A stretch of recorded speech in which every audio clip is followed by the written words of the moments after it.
FOA की value आएगी G M1 M2 1 into 1 upon यहां से यहां तक का डिस्टेंस का स्क्वायर √2 का स्क्वायर √2 का स्क्वायर, यह आ जाएगा G/2। ये फोर्स इधर लग रही है, कितनी लग रही है? G/2 की लग रही है। ठीक, आगे देखते हैं, आगे देखते हैं। ठीक है, FOC G, ठीक है, G M1 M2 2 into 1 upon यहां से यहां तक के डिस्टेंस का स्क्वायर √2 का square G M1 M2 upon √2 का स्क्वायर, यह आ जाएगा 2G/2। तो G बचेगा। ठीक है, कितना बचेगा? G बचेगा। यहां G/2 फोर्स लग रही है, इस डायरेक्शन में कितनी फोर्स लग रही है? G फोर्स लग रही है। ठीक है, पहले हम चारों फोर्स निकालेंगे। अब चलिए इन दोनों के बीच में डिस्टेंस पता है, ये फोर्स निकालते हैं। FOB कितना आएगा? G 1 into 2 upon G 1 into 2 upon √2 का स्क्वायर दैट इज 2। ठीक, ये भी G आएगा, यहां पे लगेगी G की फोर्स, और लास्ट ये वाली फोर्स निकालते हैं। ठीक है, लास्ट फोर्स निकाल लेते हैं। Force on O due to D G M1 M2 upon, चलो चेक कर लेते हैं, बच्चों ने आंसर्स देने स्टार्ट कर दिए, अपॉन R², ये आ जाएगा G/2। चलिए इसको देखिए, साफ साफ लिखते हैं तो अच्छे से समझ में आ जाएगा। चारों फोर्स हमने निकाल ली। ठीक है, चारों फोर्स हम लोगों ने कैलकुलेट कर ली है। देखिएगा ये मास है, यहां पे फोर्स लग रही थी G/2, यहां पे फोर्स लग रही है G, यहां पे फोर्स लग रही है G, और यहां पे फोर्स लग रही है G/2। सबसे पहले ये दोनों फोर्स एक दूसरे को कैंसिल आउट करेंगी। इधर G है, इधर G/2 है, यानी कि यहां पे सिर्फ और सिर्फ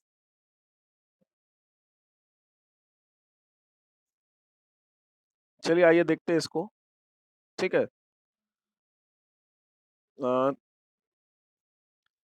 तो देखिएगा क्या करना है यहाँ पे। ये देखो, ये पीछे G/2 से खींच रहा है, आगे G से खींच रहा है, तो यानी कि टोटल फोर्स आ जाएगी G माइनस G/2।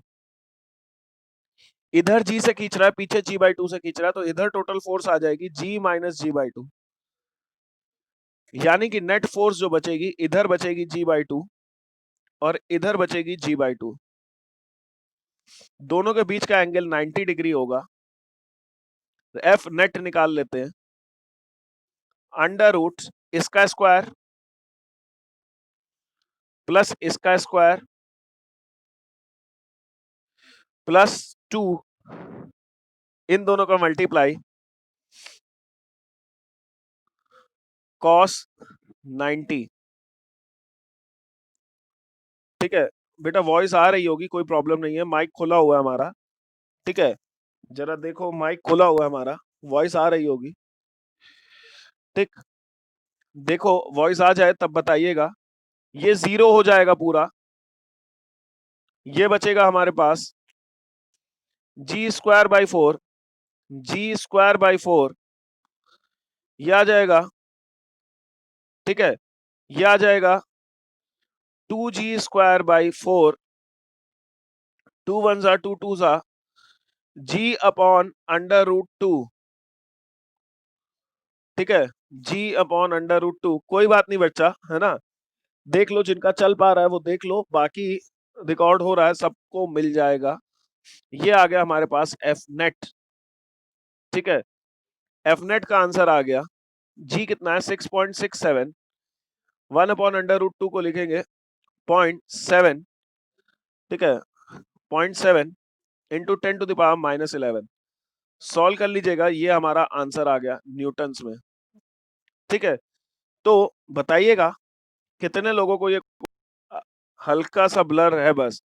नहीं सर वीडियो सही नहीं है, अरे वीडियो में कुछ चला ही नहीं रहे। अब देखो, है ना, नेक्स्ट क्वेश्चन देखिएगा, नेक्स्ट क्वेश्चन देखिएगा, ये एक मास है,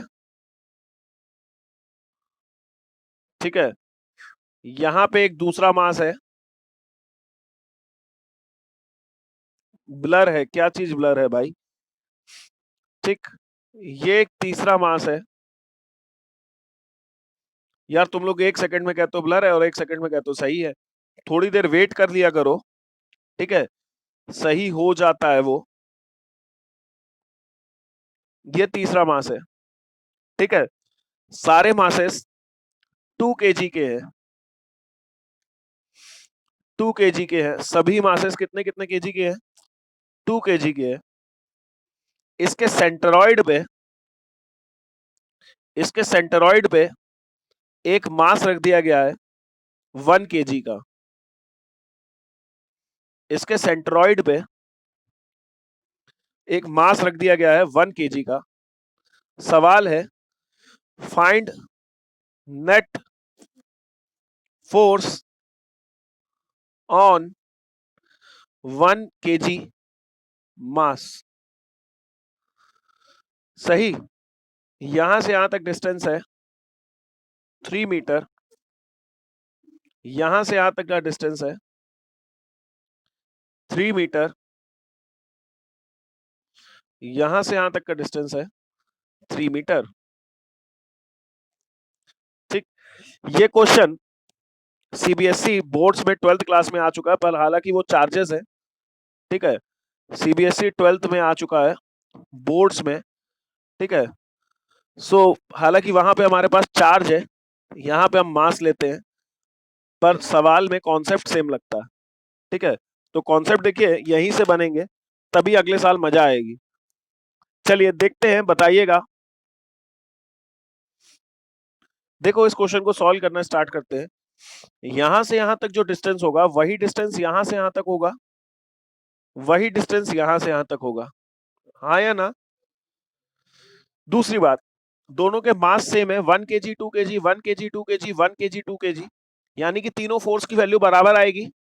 कह सकते हैं कि इसकी ग्रेविटेशन फोर्स यहां, इसकी ग्रेविटेशन फोर्स यहां, और इसकी ग्रेविटेशन फोर्स यहां। कह सकते हैं कि नहीं कह सकते हैं? तीनों एफ एफ एफ, तीनों की वैल्यू क्या रहेगी, सेम रहेगी। क्या ये बात समझ में आ रही है? क्यों सेम रहेगी? हमारे पास फोर्स का फॉर्मूला होता है जी m1 m2 2 × 1 अपॉन यहां से यहां तक का डिस्टेंस x²। वही काम 2 × 1 अपॉन x², 2 × 1 अपॉन x²। तीनों फोर्सेस सेम है, हमें सिर्फ इन तीनों फोर्सेस का रिजल्टेंट कैलकुलेट करना है, आंसर आ जाएगा। चलिए सॉल्व करते हैं, ठीक, चलिए सॉल्व करते हैं और समझते हैं इसको, ठीक है। आइए आपको एक कॉन्सेप्ट बता दें। कॉन्सेप्ट ये है कि अगर दो फोर्सेस इक्वल वैल्यू की है, दो फोर्सेस, एक मिनट अभी ब्लर होता है, जब हम हाथ से लिखते हैं तब ब्लर हो जाता है, तो बिल्कुल चिंता मत किया करो, ठीक।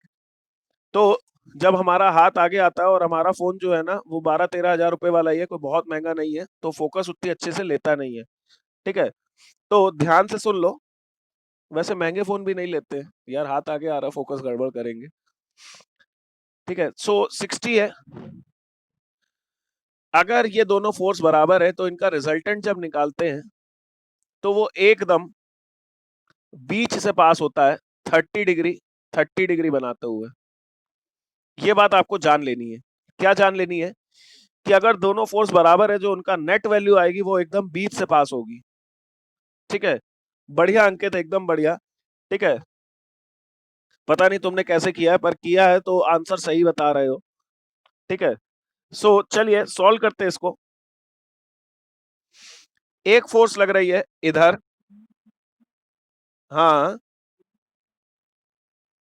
हम्म।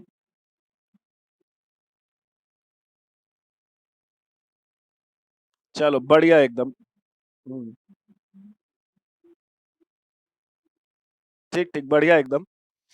चलिए तीनों फोर्सेस देख लेते हैं।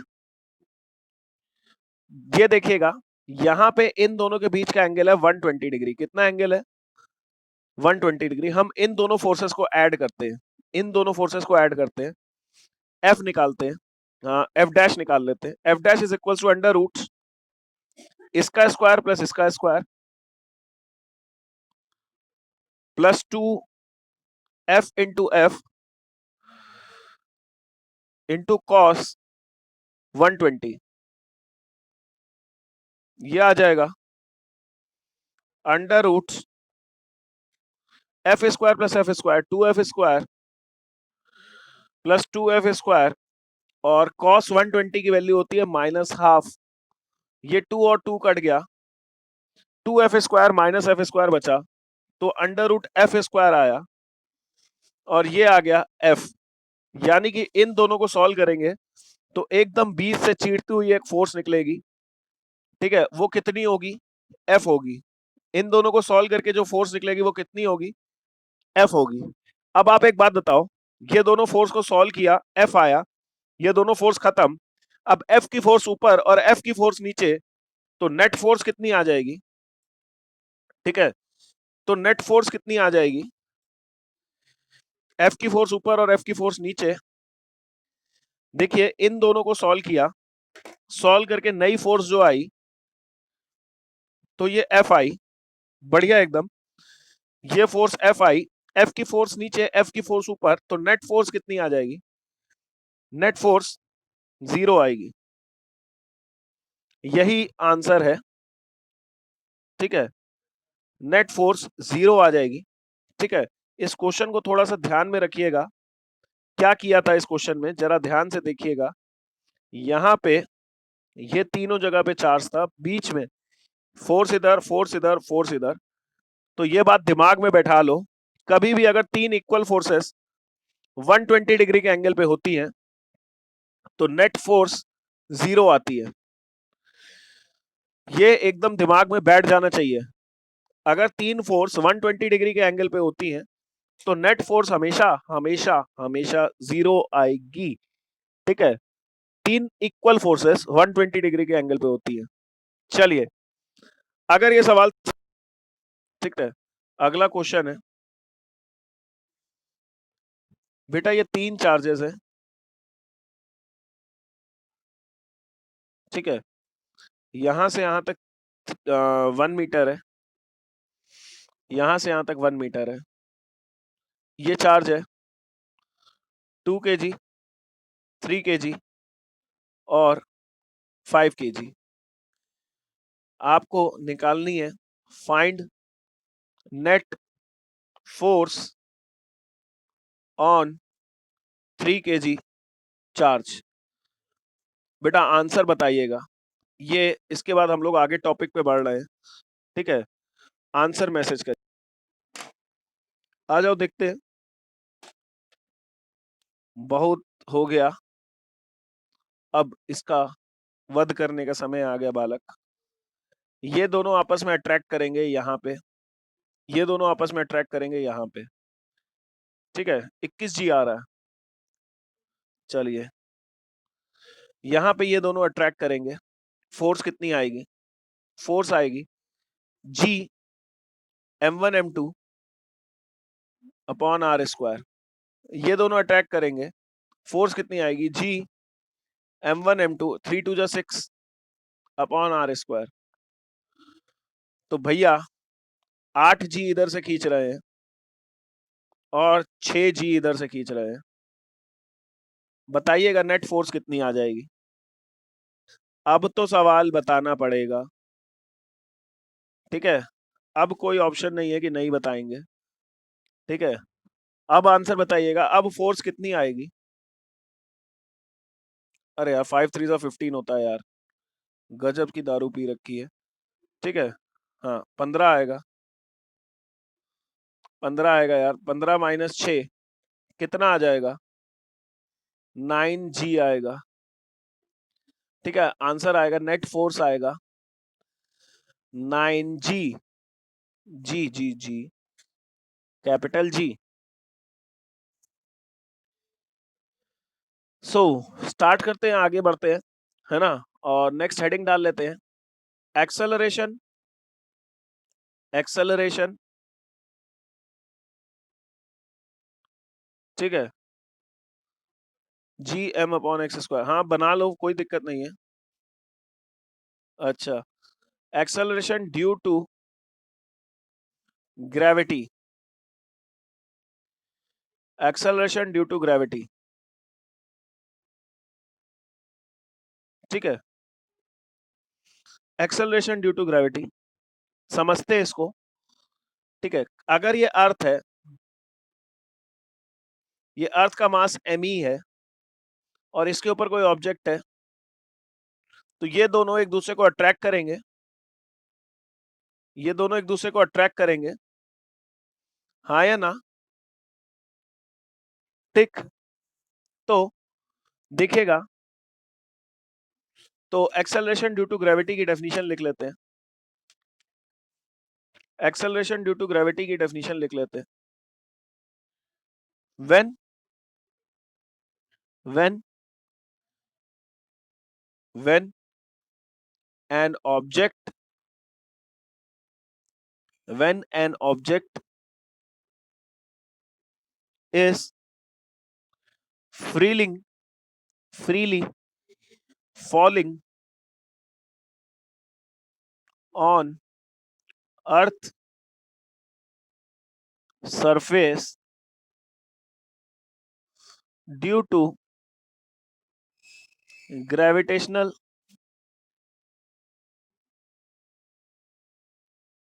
gravitational force of earth, then then the acceleration acceleration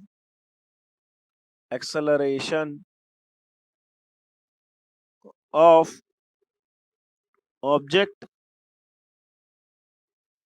is known as acceleration due to acceleration due to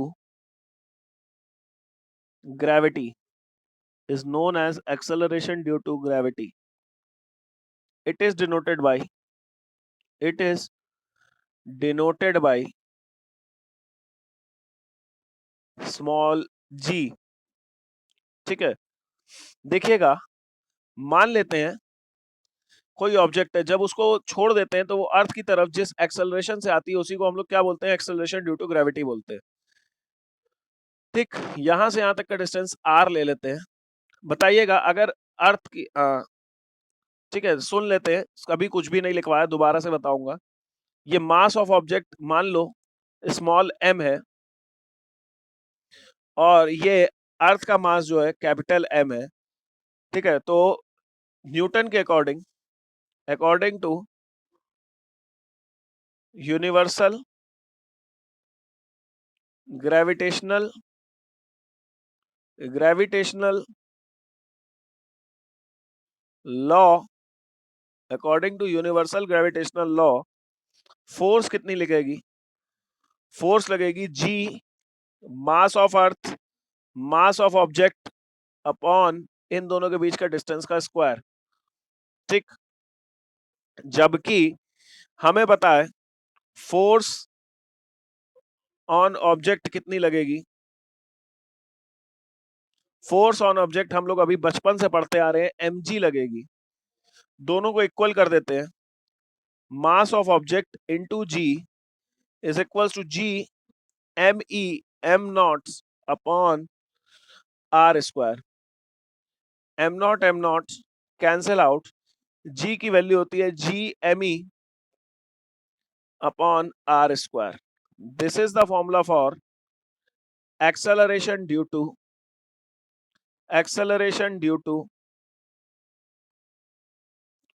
to gravity. ठीक, this is the formula for acceleration due to gravity. ठीक, सो यहां से हम लोगों ने सब कुछ कैलकुलेट कर लिया है. ठीक है, एक्सेलरेशन ड्यू टू ग्रेविटी क्या है? अगर किसी भी सामान को अर्थ पे छोड़ दो, ये सामान को छोड़ दिया, ये गिरेगा यहाँ पे, जिस एक्सेलरेशन से गिरेगा इसी को हम लोग क्या बोलेंगे? एक्सेलरेशन ड्यू टू ग्रेविटी बोलेंगे. यहां से यहां तक लगने वाली फोर्स को G M M upon R square बोलेंगे. ऑब्जेक्ट के ऊपर लगने वाली फोर्स mg होती है, सबको पता है. दोनों को इक्वल किया और यहां से स्मॉल जी की वैल्यू निकाल ली, जूनियर जी की वैल्यू निकाल ली. जूनियर जी की वैल्यू कितनी आ रही है? G M E upon R square. G M E upon R square, ये वैल्यू आ रही है जूनियर जी की. ठीक है, चलो जी की वैल्यू कैलकुलेट करते हैं. ठीक है, जी का फॉर्मूला सबने पढ़ लिया. जी का फॉर्मूला सबने पढ़ लिया. Capital G M E upon R square. चलो, कैपिटल जी की वैल्यू सबको पता है, 6.67 into 10 to the power -11. Capital G की वैल्यू सबको पता है. ठीक, आर की वैल्यू होती है 6.37 इंटू 10 टू द पावर 6. ये रेडियस ऑफ अर्थ है. ठीक है, मास ऑफ अर्थ है 6.0 into 10 to the power 24 kg. इन सभी वैल्यूज को रख के जी की वैल्यू कैलकुलेट करते हैं. ठीक है, चलिए आप लोगों के पास कैलकुलेटर होगा तो जी की वैल्यू कैलकुलेट करिएगा. कैलकुलेटर होगा, जी की वैल्यू कैलकुलेट करते हैं. ये आ जाएगा 6.67 into 10 to the power -11. Mass of earth 6 into 10 to the power 24 upon 6.37 into 10 to the power 6 का होल स्क्वायर. ये आ जाएगा 6.67 into 6 upon 6.37 into 6.37 into 10 to the power 24 -11 -12. ठीक है, सो सॉल्व करते हैं. ये कितना आ जाएगा? 10 बचेगा यहाँ. ठीक, कितना आ रहा है ये? अर्पित, तुमने कैलकुलेट किया है कि आंसर बता रहे हो डायरेक्ट?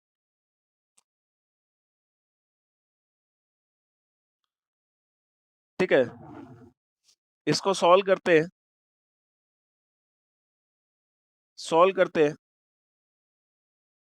ठीक है, इसको सॉल्व करके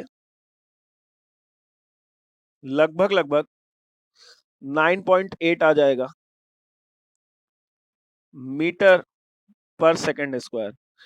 this is the value of acceleration due to gravity on earth surface. ठीक है, this is the value for acceleration due to gravity on earth surface. ठीक है, सो